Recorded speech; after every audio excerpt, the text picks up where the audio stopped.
खुद को कर बुलंद इतना हर तकदीर से पहले कि खुदा पूछे बंदे से बता तेरी रजा क्या। हेलो एवरीवन, मैं अंकिता चौधरी स्वागत करता हूँ आप सबका मेरे चैनल इकोनॉमिक्स एकेडमी पे। जैसे कि आप लोग जानते हैं, हमने 12th स्टैंडर्ड की chapter 1 introduction to micro and macro economics start किए। इसी चैप्टर के लेक्चर 1 और लेक्चर 2 दोनों हमने अपलोड कर दिया है। जिन्होंने नहीं देखा वो देखे, उसमें हमने माइक्रो को पूरा कॉन्सेप्ट कवर किया है। अभी हम लोग स्टार्ट करेंगे इस लेक्चर में मैक्रो इकोनॉमिक्स क्या होती है। सो स्टार्ट करते हैं, क्या है macro, meanings of macro economics.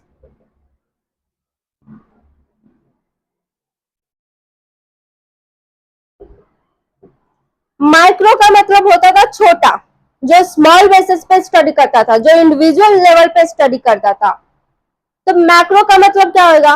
Macro का मतलब है जो एग्रीगेट को स्टडी करता है, मतलब जो टोटल इकोनॉमिक को स्टडी करता है, जो होल इकोनॉमिक सिस्टम को स्टडी करता है, जो लार्ज बेसिस पे स्टडी करता है, उसको मैक्रो इकोनॉमिक्स कहते हैं। मैक्रो इकोनॉमिक्स ना डिराइव हुआ है ग्रीक वर्ड से।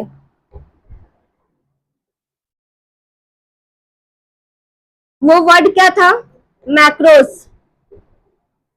उस चीज का मतलब क्या था? लार्ज। मैक्रो इकोनॉमिक्स ना डिराइव हुआ है ग्रीक वर्ड से, जहां से लिया गया ना वो वर्ड, कहीं से तो लिया गया होगा ना। जैसे कि माइक्रो लिया गया था ग्रीक वर्ड से, वैसे मैक्रो भी लिया गया ग्रीक वर्ड से। वो वर्ड क्या था? मैक्रोस। उसका मीनिंग था लार्ज, मतलब टोटल, जो लार्ज बेसिस पे स्टडी करता था, जो टोटल इकोनॉमिक सिस्टम को स्टडी करता है। अभी मैक्रो इकोनॉमिक्स का मीनिंग क्या है? ये स्टडी तो करता है एग्रीगेट टोटल को, और ये डील किससे करता है, मतलब ये किस किस चीज को स्टडी करता है, कैसे स्टडी करता है? ये ना टोटल एम्प्लॉयमेंट रेट को स्टडी करता है, मतलब हमारे देश में ना एम्प्लॉयमेंट रेट कितना है, मतलब एक एम्प्लॉयमेंट तो है, जैसे कि जॉब करने वाले लोग कितने हैं, वो टोटल बेसिस पे स्टडी करता है, मतलब कितने लोग जॉब करते हैं। टोटल नेशनल इनकम कितना अपने देश का? नेशनल इनकम क्या होता है? नेशनल इनकम एक देश का एक साल का गुड्स एंड सर्विसेज जितना भी प्रोड्यूस होता है ना, फाइनल गुड्स एंड सर्विसेज, उसको नेशनल इनकम कहते हैं।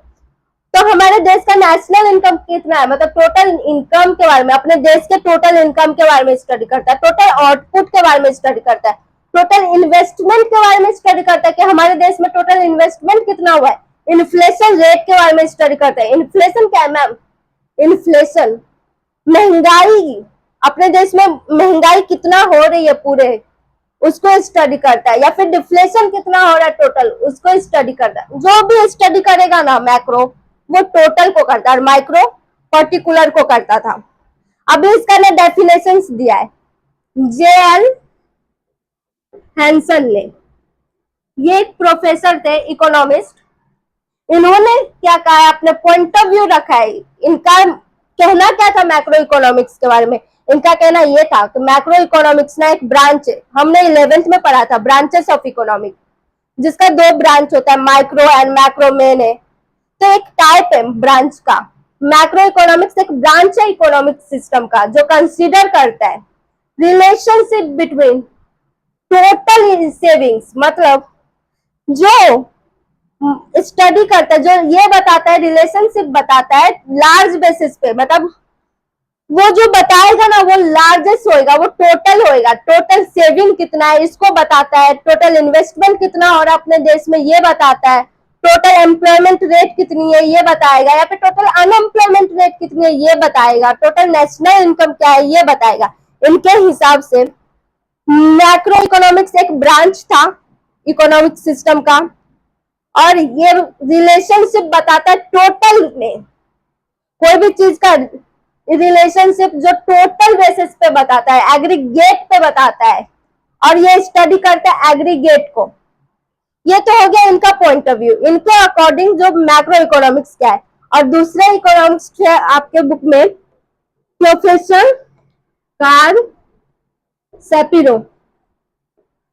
इनका पॉइंट ऑफ व्यू क्या था? इनका कहना यह है कि इकोनॉमिक ना एक ऐसी चीज है जो स्टडी करता है फंक्शंस ऑफ होल इकोनॉमिक, मतलब पूरे इकोनॉमिक सिस्टम में कितना भी फंक्शंस हो, जो भी फंक्शंस है उसको स्टडी करता है।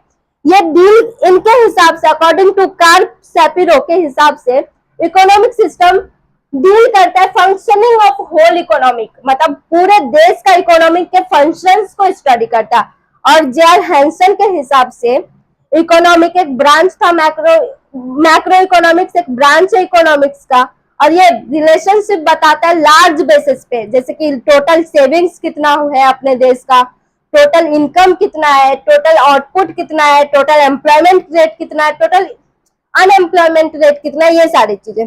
ये तो हो गया मीनिंग्स एंड डेफिनेशंस। अभी हम पढ़ेंगे स्कोप क्या है।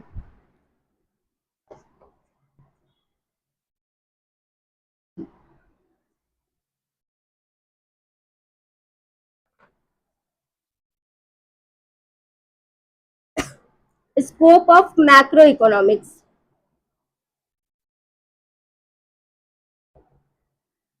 स्कोप का मतलब होता है फील्ड ऑफ वर्क। अभी मैक्रो इकोनॉमिक्स कौन कौन से फील्ड में काम आती है, कौन कौन सी फील्ड के थ्रू मैक्रो इकोनॉमिक्स स्टडी करते हैं कोई भी चीज को, वो सारी चीजें पढ़ेंगे। वो सारे एरिया जहाँ पे मैक्रो इकोनॉमिक्स की स्टडी करने में कोई टूल्स बनती है जो मदद करते हैं मैक्रो इकोनॉमिक्स को। अभी ना हम पढ़ेंगे इसका पहला point, theory of income and employment.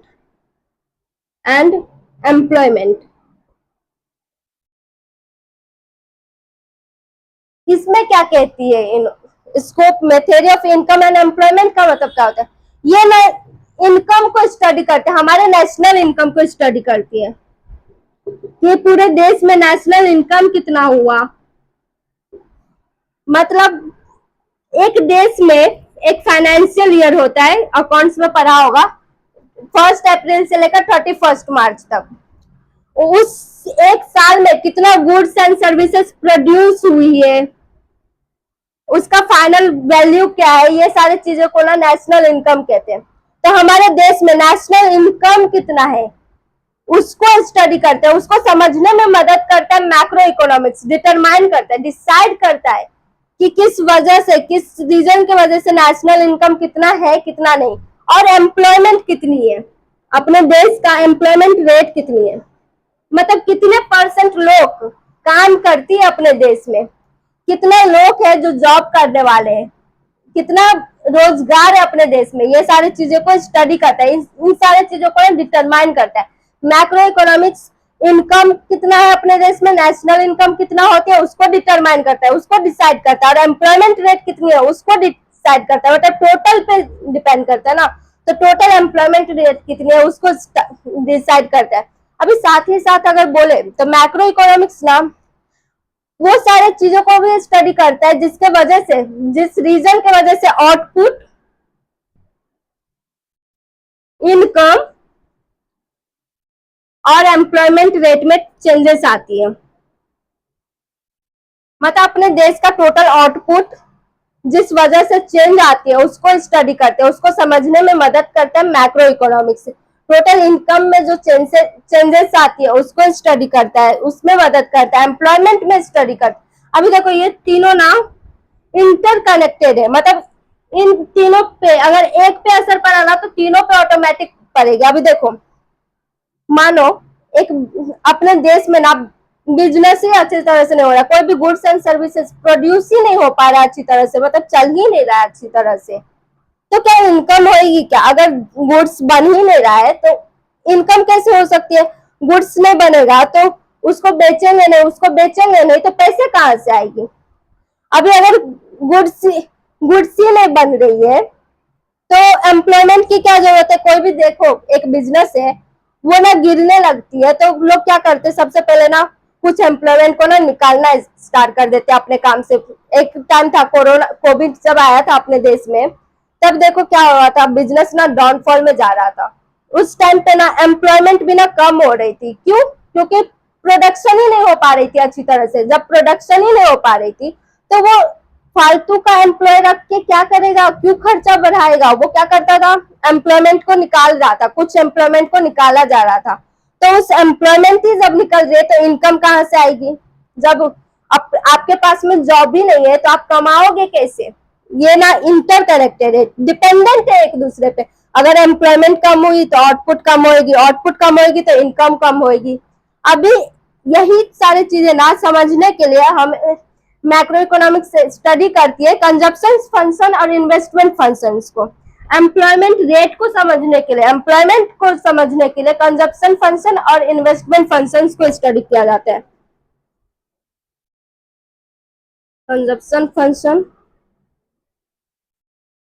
और and investment function.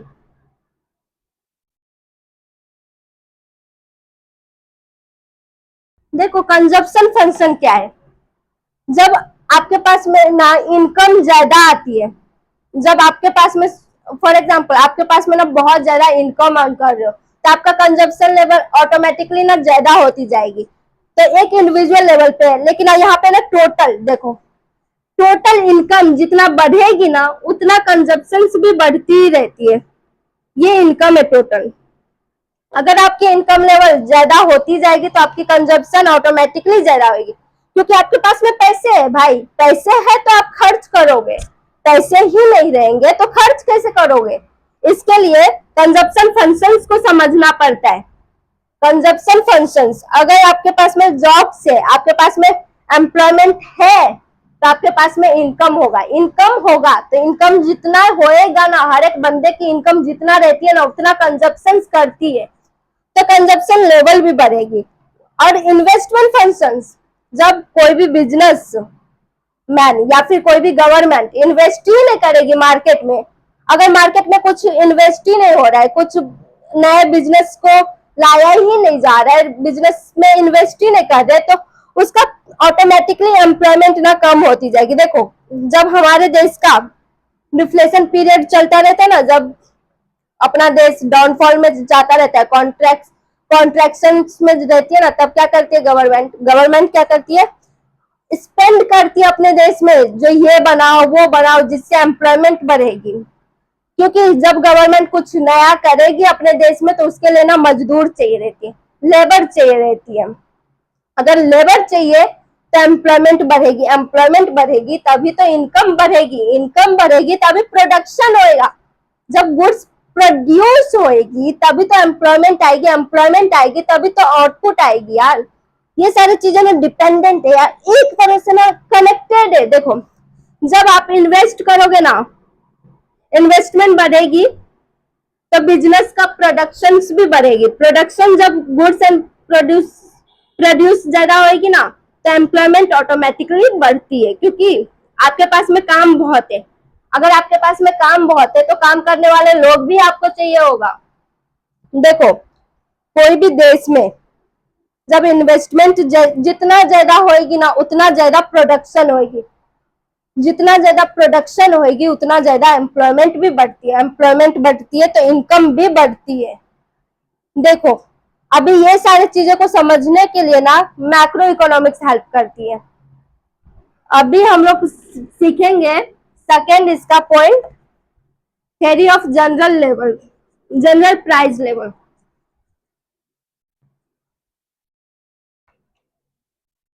Theory of general price level and inflation. Macro economics ना ये बताती है कि प्राइस लेवल कैसा, मतलब पूरा अपने देश की पूरे कमोडिटी का प्राइस लेवल कितना ऊपर जा रही है, कितना नीचे जा रही है, ये सारी चीजों को ना डिसाइड करके डिटरमाइन करती है, फिर बताती है, उस सारे सिचुएशंस को ना समझने में हेल्प करती है। एक देश में जितने भी गुड्स बन रहे हैं, जितने भी गुड्स बनेंगे और सर्विसेज बनेंगे, जितने भी, उन सारे कमोडिटीज के, सारे सर्विसेज की प्राइस लेवल कितना है उसको स्टडी करती है, उसको जनरल प्राइस लेवल कहते हैं। हमने माइक्रो में क्या पढ़ा था, प्राइस थ्योरी, जो सिर्फ और सिर्फ एक प्रोडक्ट की प्राइस क्या है उसको स्टडी करती थी, एक प्रोडक्ट की प्राइस लेवल क्या है उसको स्टडी करती थी। बट यहाँ पे हम करते हैं जनरल प्राइस लेवल, मतलब टोटल कमोडिटी का प्राइस कितना होगा उसको स्टडी करती है, टोटल सर्विसेज की प्राइस कितनी होगी उस बेसिस पे स्टडी करती है। इन्फ्लेशन क्या है, इन्फ्लेशन जैसे कि हमने आपको बताया था, महंगाई, अपने देश में जितना भी महंगाई बढ़ती है, ये सारी चीजें महंगाई क्यों बढ़ती है, जब हमारे देश में सर्विसेज और सप्लाई ना ज्यादा होने लग जाए, कम होने लग जाए और डिमांड ज्यादा होने लग जाए, उस वजह से ना प्राइस ना ज्यादा होती है। अगर महंगाई बढ़ने लगी तो वो इन्फ्लेशन पीरियड है। जब हमारे देश में ना सब कुछ अच्छा चल रहा है मानो एक तरह से, और एक रीजन ये भी होती है जब अपने देश में सब कुछ अच्छा चल रहा है, मतलब एक्सपांशन पीरियड में जा रहा है अपना देश, सब कुछ अच्छा चल रहा है, सब कुछ इनकम अच्छा है, स्टैंडर्ड ऑफ लिविंग अच्छी चल रही है, पैसे आपके पास में आपके देश में बहुत आ गई।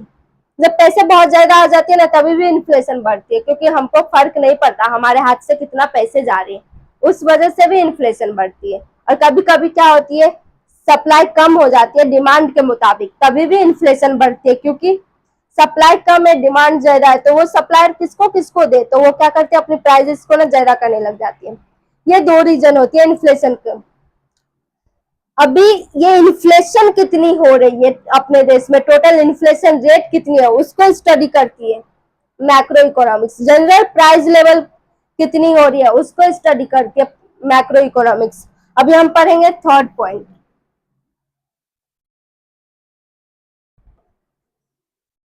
theory of economic growth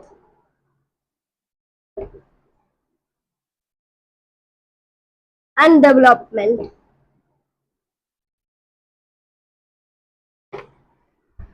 economic growth ये हमने एक बार पढ़ा है 11th में, इकोनॉमिक ग्रोथ और डेवलपमेंट क्या होते हैं। इकोनॉमिक ग्रोथ जो है ना क्वांटिटी कॉन्सेप्ट है, मतलब वो ना क्वांटिटी पे डिसाइड करते हैं हमारे देश में कितना गुड्स एंड सर्विसेज प्रोड्यूस हो रही है, एक साल में नेशनल इनकम, नेशनल आउटपुट कितना आ रहा है और इनकम कितना आ रहा है, ये सारी चीजों को डिसाइड करती है इकोनॉमिक ग्रोथ।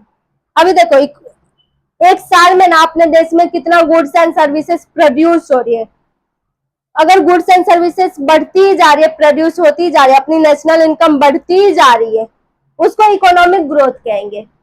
और इकोनॉमिक डेवलपमेंट किसको कहते हैं, इकोनॉमिक डेवलपमेंट जब आपके स्टैंडर्ड ऑफ लिविंग में चेंजेस आए, मतलब आपके रहन सहन में चेंजेस आए, आपके जीने की तरीका में चेंजेस आए, कुछ ऐसी चीजें आती है, ऐसी फैसिलिटी आती है जो आपकी लाइफ को ना डेवलप करती है जीने में। जैसे कि देखो ऐसे गवर्नमेंट बेसिस पे देखते हैं हम इसमें, तो इकोनॉमिक ग्रोथ अपने देश में कितना इनकम आया, कितना गुड्स एंड सर्विसेज प्रोड्यूस हुआ, उसको इकोनॉमिक ग्रोथ कहेंगे। इकोनॉमिक डेवलपमेंट मतलब अपने देश में कितनी सारी फैसिलिटीज में चेंजेस आई है, जैसे कि रोड बना दिया, हॉस्पिटल्स अच्छी कर दी, स्कूल्स बना दिए, जिससे अपने देश की जनता को अच्छी से अच्छी सर्विसेज मिले, ये सारी चीजें ना डेवलपमेंट होती है। इकोनॉमिक ग्रोथ ना नैरो कॉन्सेप्ट होते हैं, क्योंकि ये सिंगल चीज को स्टडी करती है, जैसे सिंगल चीजें को मतलब टोटल कमोडिटीज को स्टडी करते हैं, फिर नेशनल इनकम को स्टडी करते हैं, टोटल नेशनल इनकम को स्टडी करती है,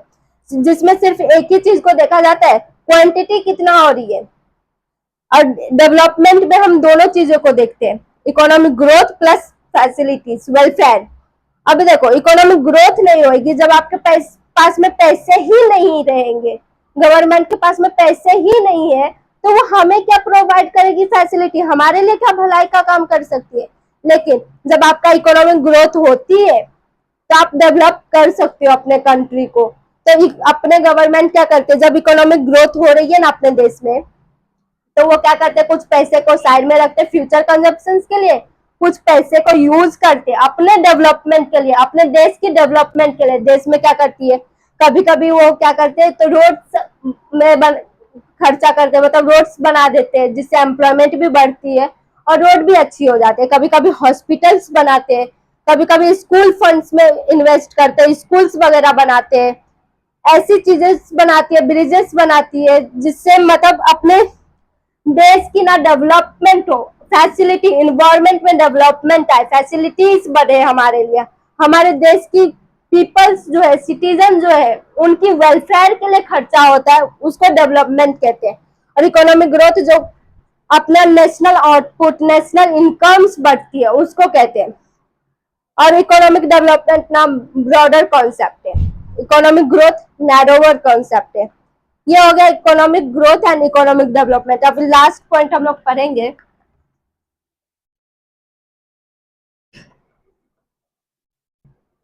थियरी ऑफ डिस्ट्रीब्यूशन।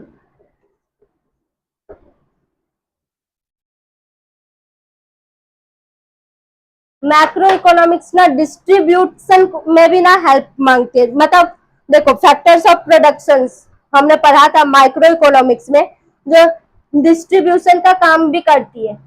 हमने पढ़ा था स्कोप्स में, कंजप्शंस में, जो वो रिटर्न कैसे करते हैं, वो सारी चीजों को डिस्ट्रीब्यूट करो, ये सारी चीजें। अभी हम इसमें पढ़ेंगे थ्योरी ऑफ डिस्ट्रीब्यूशन। मैक्रो कैसे स्टडी करते हैं? मैक्रो ये स्टडी करते हैं कि हमारे जो भी फैक्टर्स है ना, फैक्टर्स ऑफ प्रोडक्शन, उसका कितना हिस्सा है टोटल नेशनल इनकम में। मतलब लैंड का जो हम रिटर्न देते हैं, रेंट, हमारे टोटल इनकम में रेंट कितने पार्ट में है, मतलब कितने परसेंटेज में है। फिर लेबर, हमारे टोटल इनकम, नेशनल इनकम में लेबर का वेजेस कितने पार्ट्स में, कितने परसेंटेज में, कितना कंट्रोल किया है इसने। फिर कैपिटल, इंटरेस्ट, इंटरेस्ट का कंट्रीब्यूशन कितना है नेशनल इनकम में, और प्रॉफिट का कितना कंट्रीब्यूशन है एंटरप्रेन्योर को, जैसे कि हम देते हैं प्रॉफिट, तो इसका कंट्रीब्यूशन कितना है अपने नेशनल इनकम में। ये सारी चीजों को स्टडी करने में मदद करते हैं macro economics through the theory of distribution. ये सारे जो डिस्ट्रीब्यूट करते हैं, हम लैंड को रेंट दो, फिर लेबर को वेजेस दो, कैपिटल को इंटरेस्ट दो, एंटरप्रेन्योर को प्रॉफिट दो, तो ये सारे चीजें का कंट्रोल कितना है अपने टोटल नेशनल इनकम में, उसको स्टडी करता है थियरी ऑफ डिस्ट्रीब्यूशन। आज हमने पढ़ा meanings of macro economics, definitions और स्कोप ऑफ मैक्रो इकोनॉमिक्स। तो उसमें पहले क्या पढ़ा हमने स्कोप में? Theory of income and employment. हमारे नेशनल इनकम कितनी होती है उसको डिटरमाइन करती है मैक्रो इकोनॉमिक्स। एम्प्लॉयमेंट कितनी होती है उसको डिटरमाइन करते हैं मैक्रो इकोनॉमिक्स। और हमें पढ़ा था फ्लक्चुएशन जो होती है ना अपने फैक्टर्स में, जैसे कि आउटपुट्स में, फिर इनकम्स में, एम्प्लॉयमेंट में, ये तीनों इंटरकनेक्टेड है, डिपेंडेंट है एक दूसरे पे। अगर एम्प्लॉयमेंट रहेगी तो आउटपुट बढ़ेगी, आउटपुट बढ़ेगी तो इनकम्स बढ़ेगी, ये सारी चीजें। या फिर आउटपुट बढ़ेगी तो एम्प्लॉयमेंट बढ़ेगी, एम्प्लॉयमेंट बढ़ेगी तो इनकम्स बढ़ेगी, इसमें क्यों चेंजेस आती है, ये सारे चीजें पढ़े थे हमने। और फिर हमने देखा एम्प्लॉयमेंट में जो चेंजेस आती है वो किस रीजन के वजह से आती है, किस लेवल, किस रीजन के वजह से आती है। तो हमने क्या पढ़ा था उसके लिए? फंक्शन ऑफ कंजप्शन, कंजप्शन के फंक्शंस के वजह से जो कंजप्शन है वो किस पे डिपेंडेंट रहती है? इनकम्स पे।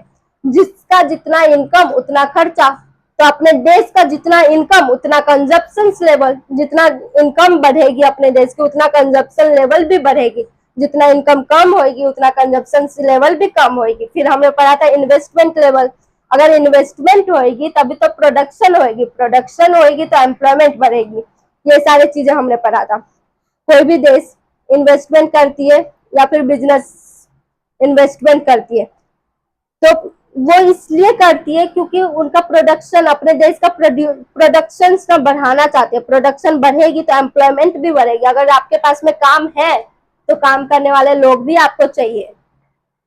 अगर काम करने वाले लोग लोगे तो उसको इनकम भी रिटर्न करोगे, आप उनको सैलरी भी दोगे, वेजेस भी दोगे। तो ये सारी चीजें ना कनेक्टेड है, ये सब पढ़ा था हमने। और बिजनेस साइकिल्स भी एक पार्ट है, ये भी पढ़ा था। अभी हम पढ़े थे economic growth and economic development. Economic growth जो हमारे देश में, देखो देश ना तीन तरह के होते हैं, एक डेवलपिंग कंट्री, एक अंडर डेवलप्ड कंट्री, एक डेवलप्ड कंट्री। हमारा देश क्या है? डेवलपिंग कंट्री है। इसमें ना डेवलपिंग हो ही रही है अभी तक, पूरी तरह से हमने डेवलप नहीं हो गया। ये जो इकोनॉमिक ग्रोथ एंड डेवलपमेंट है ना, ये ना हेल्प करते हैं ये सारी चीजें समझने में, जो हमारे देश में या फिर कोई भी देश जो अंडर डेवलप्ड है वो क्यों हो रही है, और वहां पे पॉवर्टी क्यों है, वहां पे गरीबी क्यों आ रही है। ये सारी चीजों को समझने में इकोनॉमिक ग्रोथ स्टडी करते हैं, इकोनॉमिक डेवलपमेंट स्टडी करती है। और उस सिचुएशंस में हमें क्या एक्शन लेनी चाहिए, वो सारी चीजों को एनालाइज करते हैं मैक्रो इकोनॉमिक्स। तो इकोनॉमिक ग्रोथ, जब इकोनॉमिक ग्रोथ होती है तो वो क्वांटिटेटिव कॉन्सेप्ट है, क्योंकि वो सिर्फ क्वांटिटी के बेसिस पे होती है। मतलब हमारे देश में कितना प्रोडक्शन हुआ है, कितना नेशनल इनकम आ रही है, ये सारी चीजें।